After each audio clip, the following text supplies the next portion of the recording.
अगर आप देने के लिए तैयार है तो मेरी अंधी मां और अपनी आंखों से और अपने नाती को सोने चांदी के थाली कटोरा में दूध पीता हुआ देखे।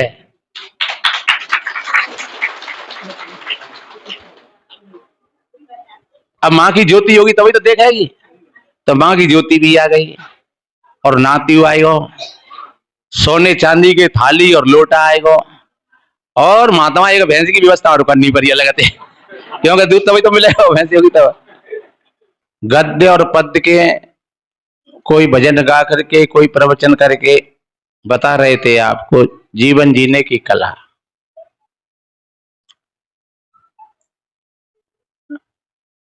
ये मानव जीवन बड़े परम सौभाग्य से मिला है। जो भाई बहन होश के साथ अपना जीवन जीते हैं, समझ लो उनका भजन हो रहा है, ध्यान हो रहा है। ये होश एक साधना है, एक जागरूकता है। जागरूकता में आपका जीवन है। जैसे आपने अभी कथा सुनी, एक किस्सा कि वो तीन थे, मां, बेटा और पति, लेकिन तीनों में विषमता थी। वो एक के एक पास भी नहीं बैठते, और बैठते तो घुर्रा थुर्री होती है। समझ लो जहां कहीं स्वार्थ और प्रलोभन होता है, जहां कहीं विशेष अधिक चॉइस होती है, तो वो चाहे परिवार हो, चाहे समाज हो, चाहे साधु समाज हो, जो केवल जिस व्यक्ति की अपने स्वार्थ पर उसका चित्त घूमता रहता है, वो संघ में विघ्न भी डालेगा और संघ को कभी मजबूत बना करके नहीं रखेगा। और जहां संघ टूट जाता है तो फिर वहां वही होता है कि कोई बिल्लू और कोई चूहा। जहां संघ मजबूत होता है, परिवार में समता होती है, एक ने कही एक ने मानी तो दो ज्ञानी, और एक ने कही एक ने नहीं मानी तो दो अज्ञानी। तो जहां जो कलेश है हमारे घर में, परिवार में, हमारे अंदर जो दुख है, पीड़ा है, वो केवल विषमता की है, न कि किसी ईश्वर परमात्मा की दी हुई। ईश्वर परमात्मा आपको क्यों दुख देगा, क्यों परेशान करेगा? केवल आपका अज्ञान, आपका स्वार्थ, आपका प्रलोभन। आपका मन चाहता है कि मैं सुखी रहूं और पड़ोसी मच जाए। ऐसी आपकी वृत्ति न तो आपको सुखी से रहने देगी और न दूसरे को सुख से रहने देगी। ये अनुभव कर लेना। और अगर आपकी ऐसी वृत्ति बन जाए कि भैया मैं सह लेंगे पर मेरा पड़ोसी परेशान नहीं हो, ऐसा भाव तुम्हारे अंदर बनेगा। इसी को पुरुषार्थ कहते हैं, परमार्थ कहते हैं। आपके चित्त में ऐसी भावना बन गई कि कोई भी अगर परेशानी है तो मेरे पड़ोसी की परेशानी या मेरे भाई की परेशानी वो मेरी परेशानी है। ऐसा अगर तुम्हारा भाव है तो मैं दावे के साथ कहता हूं आपकी परेशानी रहेगी नहीं। और परेशानी तो मन की होती है। जब आपके मन में दूसरे के प्रति जब खेद होता है, अपने अंदर में अहंकार होता है, कुछ दमंगता का, तो फिर वो समझता है कि हम तो चाहे सो, पर ध्यान रखो चाहे सो कभी होता ही नहीं है। रावण से ज्यादा कोई दमंगन नहीं हो सकता है, बाणासुर से ज्यादा कोई दमंगन नहीं हो सकता है। हमारे देखते देखते बड़े दमंग कबीर साहब जी ने कहा है कि हाथन पर्वत तौलते दरिया करते फाल, और पावनी पावनी नापते तेऊ दरी खायो काल। तो हम तुम कहां की चिड़िया है भैया, हैं? ते हाथों से पर्वतों को तौलते थे और ते दरियाओं को, नदियां और सागरों को फलांग फलांग करके और चले जाते कूद कूद करके, और पैरों से पृथ्वी के चक्कर लगा देते। पूरी पृथ्वी को पैरों से नाप लिया था। आज उनका कोई पता ठिकाना नहीं है कि कहां गए वो, कहां सड़े गए, कहां गले गए, कैसी मिट्टी रही होगी उनकी। तो हम तुम काय पे फूलते हैं, काय का अहंकार है। इसलिए ये बात सबसे बड़े ज्ञान की है कि तुम दूसरे को सुख देने की भावना बनाओ अपने चित्त में। बैठने में, उठने में, खाने में, पीने में अगर तुम दूसरे का ध्यान रखोगे तो तुम्हारे लिए कभी कोई कमी नहीं आएगी। और तुम्हें आपापूती पड़ रही है तो आज नहीं तो कल, कल नहीं तो परसों इसका जवाब तुमको देना पड़ेगा किसी न किसी तरीका से। इसलिए वो तीन की कितनी विषमता कि वो तीन वरदान मांग लिए और चाई माई और वहां के भाई। और वो कोई और की कहानी ना है, वो कोई और नहीं है, वो हम तुम ही है। हमें बड़े बड़े मौके मिलते हैं, बड़े बड़े सत्संग मिलते हैं, साधु समाज मिलता है और बड़े मान सम्मान भी मिल जाते हैं, लेकिन हमारी वृत्ति में वही चूहा और बिलौटा घुसा हुआ है। तो जो वृत्ति में चूहा और बिलौटा घुसा हुआ है तो तुमको कभी सुख शांति नहीं मिलेगा। इसलिए इस कहानी को कहीं अंत मत ले जाना। उन तीनों में विषमता थी। अगर हमारे परिवार में भी ऐसी विषमता है तो आपका भी परिवार, आपका समाज धीरे धीरे नीचे गिरता चला जाएगा, कोई नहीं रोकेगा। अच्छा, दूसरे का हम पर ठेका नहीं है, पर हमारी जो समझ बढ़ जाए तो शायद अगर कोई समझदार होगा पड़ोसी तो बहू की समझ में आ जाएगी, या हमारो साथी समझदार होगा तो भाई की समझ में आ जाएगी, और मूर्खानंद होगा तो फिर जेल तो रहेगा, खा तो रहेगा, फिर बाकी हम पे कोई गारंटी भी नहीं है। लेकिन हम शुरुआत करें तो जब हमें अपने संग को, अपने परिवार को बढ़िया बनाना है तो कहते हैं नहीं, कुछ पाने के लिए कुछ खोना पड़ता है। ये ध्यान रखो।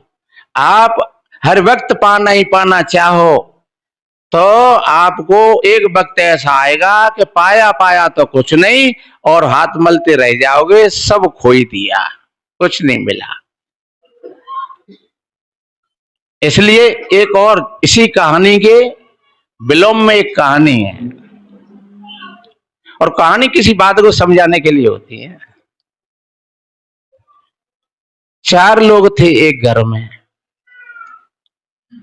पति और पत्नी, बेटा और बहू, लेकिन चारों में बड़ा प्यार था, बड़ी समता थी, पर थोड़ी विपरीत दिशा थी चारों की। पिता बेचारा गरीब था, गरीबी में समय बीता, और मां अंधी थी, और पत्नी पर कोई संतान नहीं थी। तीनों की 3 दिशा हो गई। अब लड़का तो बेचारा लड़का ही था। बताते हैं कोई महात्मा आया, तीनों में, चारों में प्यार था, बिना एक के पूछे और एक कदम नहीं उठाता। ये नहीं कि जब अपना स्वार्थ है तो अपन चाहते थे को मोह उठाए और भाजी गए, और जब स्वार्थ हो तो फिर पीछे पीछे फिर रहे हैं, ऐसा नहीं। जहां समता होती है, प्रेम की ताली दोनों हाथों से बजती है। छांटो एक से दे दो, छांटे में 2 हाथ नहीं, कोई जरूरत ना है। पर जब प्रेम की तालियां बजेंगी तो दोनों हाथ से बजेंगी। तो बताते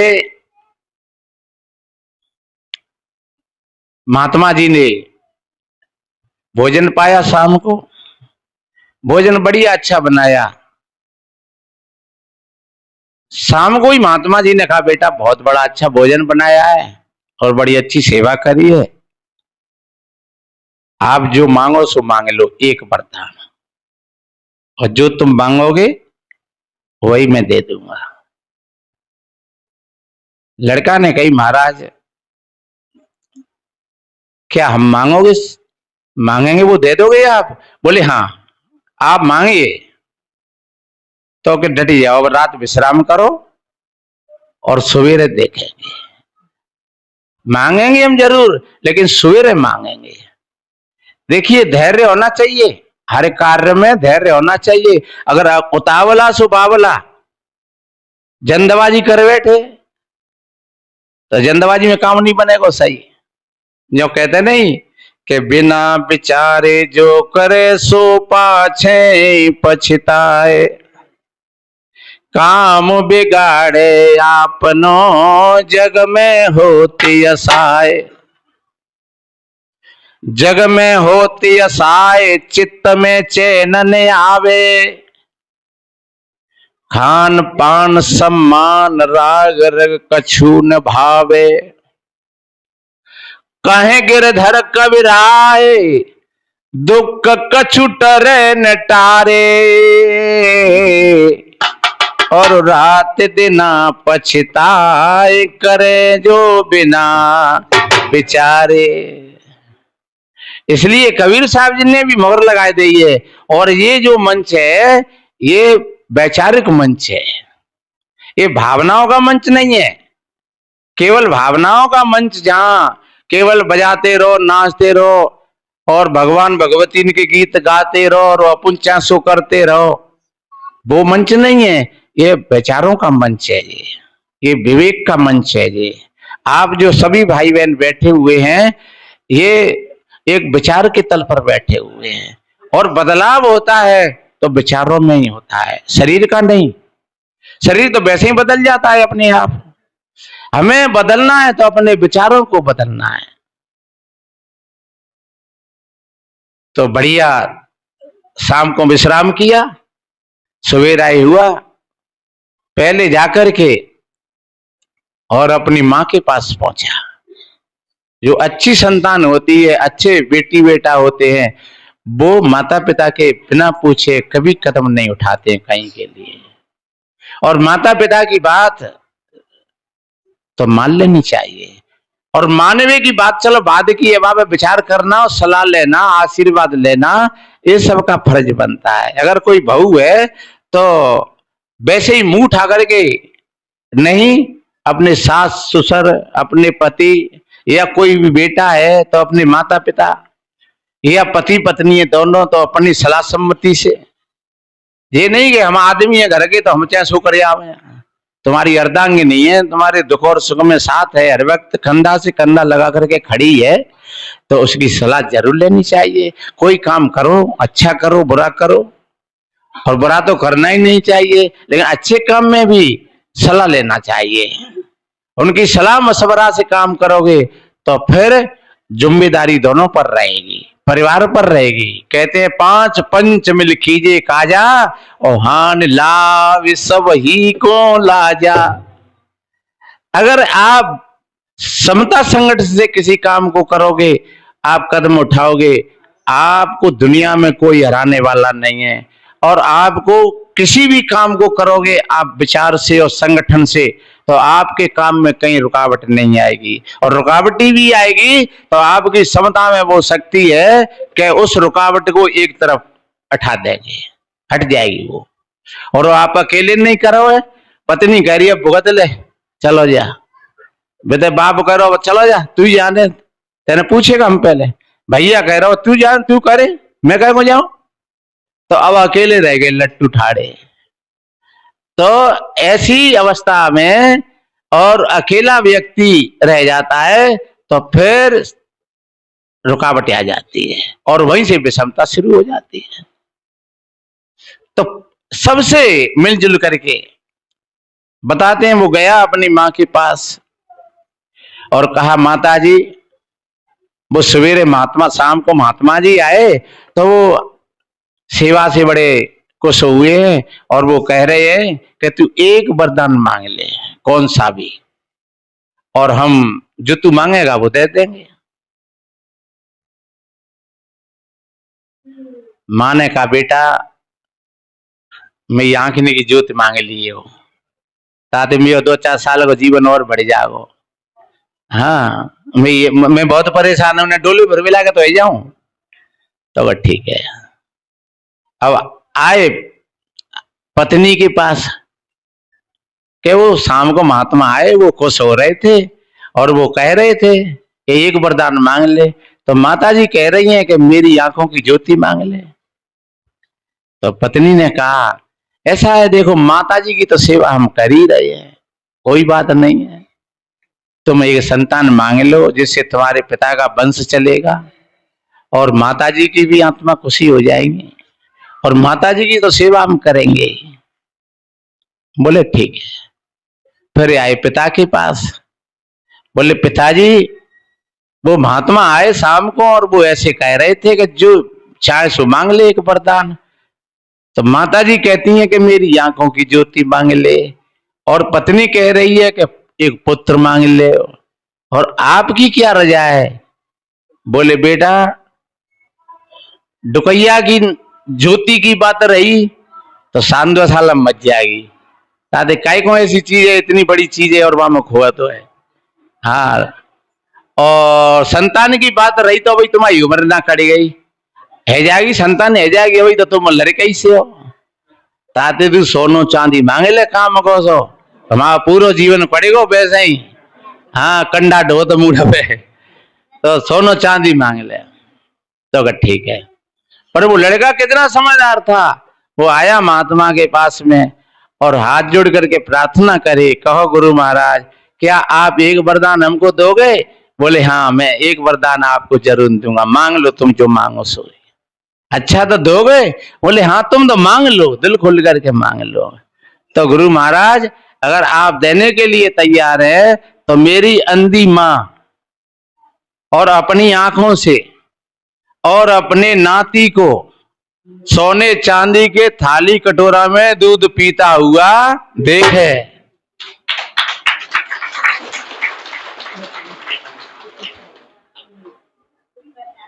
अब मां की ज्योति होगी तभी तो देखेगी।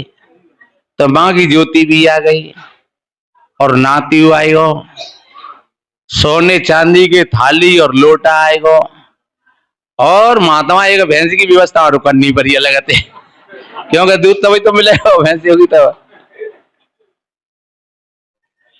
तो ये है विचार और विवेक की बात।